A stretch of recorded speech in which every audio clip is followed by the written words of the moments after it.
vamos falar um pouco sobre essa crise hídrica. Crise hídrica, basicamente, é assim, pessoal, está faltando água, né? Então, vamos conversar um pouquinho com um consumidor, meu amigo Leal, né? E um especialista, né, em educação, em economia ambiental, né, que é o professor Gustavo Souto Maior. Meu companheiro, trabalhamos juntos, né? Olha, é um prazer enorme recebê-lo, viu? Seja muito bem-vindo. É uma forma muito importante estar aqui, deputado, para mim. Gustavo, explica para a gente, está faltando água mesmo?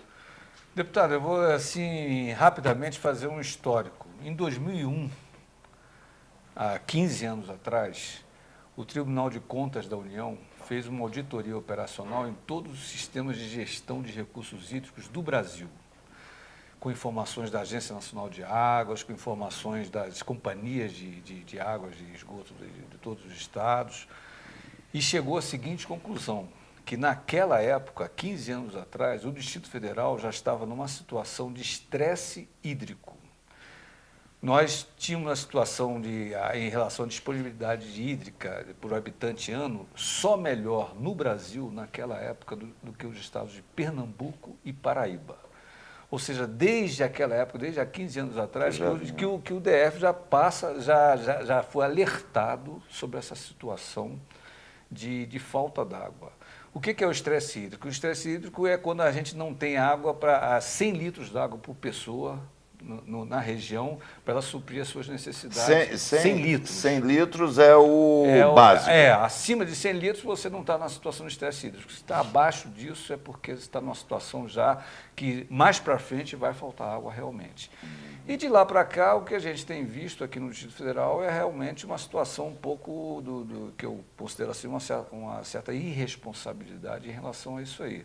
Nós não estamos nos preocupando, quando eu digo nós, é o poder público em geral, não está se preocupando com essa situação que lá atrás já estava sendo alertada. E hoje a situação é dramática. Então o recado vem de 15 anos atrás. De 15 anos atrás, um recado que não foi um recado de nenhuma ONG panfletária. Não, foi do Tribunal de Contas da União, que fez uma auditoria operacional, eu tenho essa auditoria, e mostrando lá, o DF está numa situação... Mas nós não temos uma agência... Tem a gente, tem a DASA, nós criamos um sistema institucional. E o que esse povo fez? Acho que fez muito pouca coisa em relação a isso aí, né? Agora, o que está querendo fazer é justamente fazer uma taxação, né? Aumentar Aí entra o Leal, que veio, na verdade, como consumidor, né? Leal me disse que não está entendendo porque querem tornar a água mais cara. Vai fazer surgir mais água? É isso? Não, na verdade, a filosofia que está por trás disso aí é fazer com que o consumidor gaste menos água, já que vai ter uma conta mais alta. Mas isso aí não vai ser suficiente. Eu acho que a gente vive numa cultura, em geral, não só o poder público, como a sociedade em geral, de que a água é um recurso inesgotável, que a gente pode usar de qualquer forma, a gente pode desperdiçar de qualquer forma. E não é. A gente está vendo aí a situação dramática, que é uma situação dramática, que o Distrito Federal já está começando a passar, com o maior reservatório aqui, que é a Barra do Descoberto, chegando a 20% da sua capacidade, já está a 22% ontem, 22% de alguma coisa, já está chegando aos 20%, e aí nós vamos ter que realmente passar por uma situação de racionamento da água. Ou seja, nós, em geral, não só o poder público, eu por exemplo, incluo a CAESB nisso aí, a CAESB tem um sistema de perda de água muito alto, tem que diminuir isso aí, entre o que ela capta e ela distribui na torneira do cidadão, ela perde aí uns 20% da água, ou seja, de cada 10 litros está perdendo 2. E nós também temos que nos acostumar com a situação de que a gente precisa economizar água dentro das nossas casas, não dá para ficar lavando calçada da rua com água da CAESB, não dá para ficar lavando meia dúzia de carros com água da CAESB. A gente tem que começar a se educar em relação a isso, porque realmente a situação aqui é um tanto quanto dramática em relação a isso. Raimundo, eu vou me manifestar aqui na condição de consumidor. Sim. E, naturalmente, com o interesse que eu tenho pelo nosso Distrito Federal, que é alguma coisa que a gente acompanha muito de perto. Eu fico observando o seguinte, quando se falou aqui em agência, órgão regulador, aliás, o que se criou de agência é um negócio impressionante. E a gente fica pensando o seguinte, o que é que elas estão efetivamente fazendo? Porque nós recebemos uma notícia sobre o problema da água na hora de vir um aumento de uma conta. Por que o Estado, que tem todos os instrumentos de comunicação, já vem nos alertando desses pontos, como o Gustavo falou aqui, que nós estamos no estresse, que é importante reduzir o consumo, porque se nós estamos no estresse, nós vamos ter que criar o estresse do estresse. Quer dizer, se 100 litros é um valor estipulado para esse consumo básico por pessoa, nós temos que ter uma avaliação disso, ou uma informação constante, para que a gente vá tendo participação efetiva com aquilo que ocorre no Estado, que é de interesse de cada um de nós. Claro. Agora não chega na hora, entrega um abacaxi, volta para dentro de casa e diz, eu já avisei para o pessoal que eles vão pagar mais caro, com isso eles vão reduzir o consumo. Isso é brincadeira. Pois é. Isso é E irresponsabilidade. aí eu pergunto o seguinte, veja só, você aumentar a tarifa, você está penalizando o contribuinte. O contribuinte que tinha um procedimento, até ontem, aquele procedimento não era nem considerado desperdício. Ele agia porque, dentro da visão dele, podia agir daquela forma. Agora está se tentando educar. Só que a educação, ela é precedida de um castigo financeiro. O nosso amigo consumidor aqui, nós todos somos consumidores, mas ele está aqui exercendo esse papel, ele tem toda a razão ao criticar a falta de aviso, a falta de alerta, a falta de educação, de conscientização em relação a uma problemática que já existe no DF, não é de hoje. Isso já vem, como eu expliquei aqui, já de 15 anos atrás que a gente é alertado sobre isso aí. E só agora que, como ele falou, agora que chegou, vai ter falta d'água e a gente vai impor, como o senhor muito bem disse, um castigo. E as pessoas, enfim, não estão sabendo exatamente como agir. Gustavo, como é que você... A única solução que a ADAS encontrou foi aumentar a tarifa. Eu acho que você não precisa criar um órgão público para chegar a essa conclusão. É só você chamar qualquer pessoa da rua, uma dona de casa que sabe administrar muito bem, né, o orçamento, ela chega e diz, não, peraí, é só aumentar isso? Qualquer pessoa faz, não precisa ter um órgão, né? E tem coisas básicas, assim, que às vezes a própria, dentro das residências, as pessoas não sabem. Por exemplo, você usar uma máquina de lavar, que é um equipamento que gasta muita água, você não pode usar uma máquina de lavar para lavar meia dúzia de peças só. Você tem que usar a máquina de lavar com ela cheia. Bem cheia, né? Bem cheia, porque aí você está economizando. Porque isso é uma medida de racionalização. Isso, mas né? você quando vai conversar com a secretária que trabalha lá em casa, ela não sabe disso. Ela, não, eu lavo aqui com meia dúzia mesmo. Não, eu falei, não pode, porque você está gastando muita água. Então, é uma questão também de educação, de conscientização. Pois é, da e população. nesse aspecto o governo não tem feito nada. Não fez, você não vê nenhuma campanha em relação a isso, uma campanha séria, e não campanhas para engordar a conta de agências de publicidade. Deixa eu me posicionar aqui um pouquinho. A visão que eu tenho é o seguinte... Isso é uma camisa bonita. Tá, né? Tá. Foi para vir para o programa. E essa aqui eu demoro a lavar, que é para poder não gastar nada. Porque Brasília é seco, segura a onda. Então, o que é que acontece? Eu fico pensando, isso tem que ser ação continuada. Qualquer tipo. Inclusive nas escolas. Não tem né? dúvida. Educação ambiental. Claro, isso claro. é educação continuada. Nós estamos com 7 bilhões de pessoas em cima do planeta Terra. Tá certo que com um pequeno redutor aí no seu crescimento, mas isso, a gente sempre ouviu falar em Brasília que a água sobra para todo lado, é Corumbá, é isso, é aquilo outro. Não, a história não é essa. Quero agradecer muito, entendeu? Você ter se disponibilizado para estar aqui conosco. Vou lhe convidar mais vezes. A crise é latente, né, para que a gente possa ter um pouquinho mais de tempo para falar, para apresentar também algumas sugestões, algumas alternativas. Sem que necessariamente a gente precise onerar, porque a gente tornar o contribuinte mais pobre em função disso, né, cobrando uma tarifa elevada, não vai resolver o problema, não vai trazer a água e nem vai, entendeu, resolver o problema da sede. Né? Exatamente. Então, eu quero agradecer muito a você, agradecer meu amigo Leal, que está com a camisa bonita que botou para botar, né, para vir no programa, né? E no próximo bloco nós vamos falar um pouquinho também sobre futebol. Já temos a definição da Copa do Brasil, né?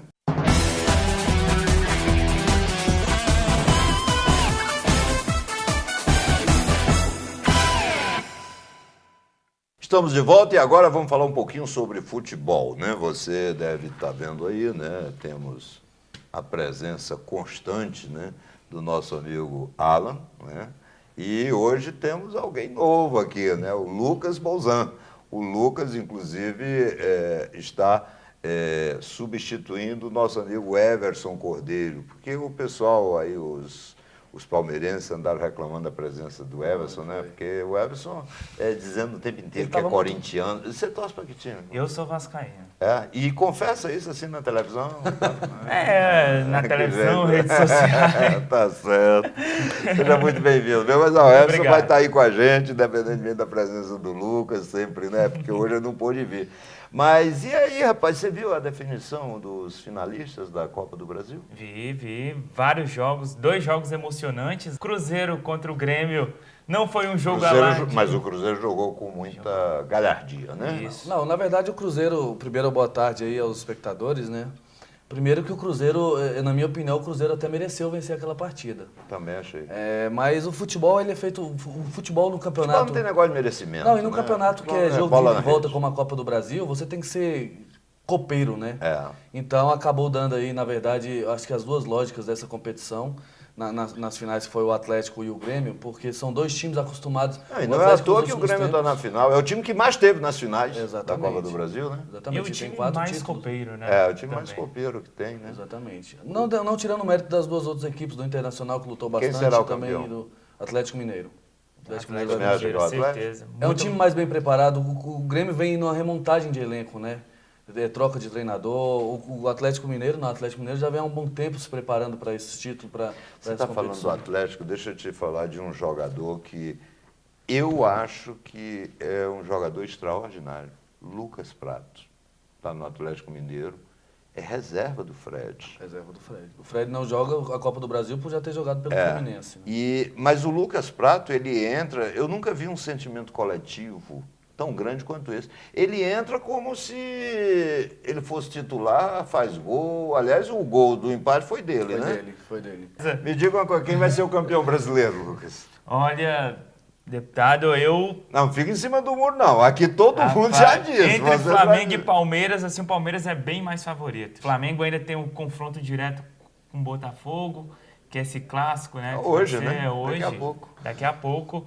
Esse jogo vai ser casa cheia no Maracanã. Voltando às tradições, né? Aí, ainda mais nessa reta final do Campeonato Brasileiro. Então é você muito não bom. considera o Santos candidato? Santos não. Santos já parou ali. O Santos está a Mas um que- pontinho do Flamengo. Mas se por o mais Flamengo que já está seja, difícil, é. se o Flamengo já está difícil alcançar o Palmeiras, o Santos vai alcançar. O Palmeiras muito mais conseguiu fácil. uma certa... conseguiu ser mais neutro nesse Campeonato Brasileiro, né? O time que mais liderou o campeonato, liderou aí as últimas 15 rodadas, né, direto, e começa E pode até perder nessa rodada, todo mundo ganhar, que ele continua liderando. Que né? continua É na uma frente, gordurinha boa, né? Agora a Muito gente bom. tirou, o Everson não veio, ainda continuou o clubismo, né? Porque ele está falando do Palmeiras porque ele é vascaíno, ele não quer que o Flamengo seja campeão. Mas enfim. Então não tem Será que isenção não? para falar. Não tem O único Olha isento só. aqui sou eu, então. Não, até porque ele não está disputando nada. Desculpa, assim, com todo respeito. Não está Porque disputando esse nada no programa, campeonato, né? ô Lucas, você talvez não saiba, mas esse programa é de tricolor. Entendeu? E não é o tricolor paulista lá de vocês, não. É o pó de arroz. É o pão de arroz. É o tricolor verdadeiro. Né? Quando você fala em tricolor, é Fluminense.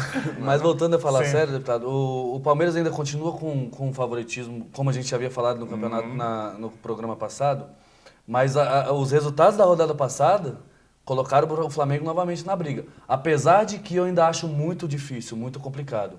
Mas ainda deu um alento aí pro elenco do Flamengo, de repente, tentar. Mas tudo vai depender dessa rodada desse final de semana agora. Você sabe que eu acho que está tudo conspirando a favor do Palmeiras. O Atlético Mineiro praticamente desistiu do Campeonato Brasileiro, Desistiu. indo para a final. Você veja, o Palmeiras, quando for visitar o Atlético está no meio da disputa da final da Copa do Brasil. Ou seja, não vai estar dando a mínima no Campeonato Brasileiro. O Flamengo, quando foi visitar o Atlético Mineiro estava babando querendo entrar. É verdade. Né? É verdade. Então você veja, eu acho que está tudo conspirando a favor do Palmeiras. Acho até que o Palmeiras será o campeão. A intenção de disputa já até diferencia mais, né? É. O confronto contra o Flamengo e agora o confronto contra o Palmeiras. Exatamente. Quer Vai dizer, ser estava mais- tudo na mão do Atlético. É. Por isso eu continuo dizendo que tem que ser revisto esse nosso calendário, né? E esse negócio da Chapecoense, hein, rapaz? Ô, bicho Surpreendente, danado, né? Surpreendente. Chapecoense é o time mais chato, ganhou do Fluminense, empatou lá em Chapecó e foi ganhar lá no Rio. Lá no Foi Rio de Janeiro. E a Chapecoense é interessante dizer que chegou a beirar a zona de rebaixamento do Campeonato Brasileiro. Se vocês se Foi, recordam no foi. começo. E aí teve uma evolução no Campeonato Brasileiro e veio passando de fases aí, derrubando gigantes na Copa Sul-Americana. Pode ir para a final. Creio que se for para a final vai ser muito complicado contra o Cerro Porteño ou contra o Atlético Nacional, do grande artilheiro Borja aí. Mas a Chape ainda não está na final, não. Ela apenas empatou com o São Lourenço de Almagro, que quem não se lembra é o time do Papa, hein? Exatamente. Esse time aí. Tem as bênçãos aí para. Não brinca com isso. Mas foi um grande resultado da Chapecoense no meio da semana. Pode sim ir para a final. Vão ser 2 jogos aí decisivos que a Chapecoense pode entrar para a história do futebol mundial, não digo como a Ponte Preta foi em 2013, agora a Chapecoense vai Para encerrar o nosso programa, eu sempre disse aqui que o América Mineiro e o Santa Cruz já caíram. Mas eu coloco mais um agora, o Figueirense. O Figueirense também, na minha opinião. Estão de acordo? Ele está no meio. E quem é o quarto que vai cair? Vitória? Pode ser. Eu acho que é o Vitória. Ou Internacional. Não acredito. Internacional porque pela o Inter camisa. tem de onde buscar. E tem a camisa, de onde tirar. exatamente. A camisa pesa nesses momentos. Então eu acho que vai ser o Vitória mesmo. Também Viu? creio que Até seja porque o Vitória. Sport deu um saltozinho, né? Foi para 40 pontos, mais 2 vitórias em 5 jogos. Está resolvido o problema Acho que dele. uma vitória acaba resolvendo o problema do esporte.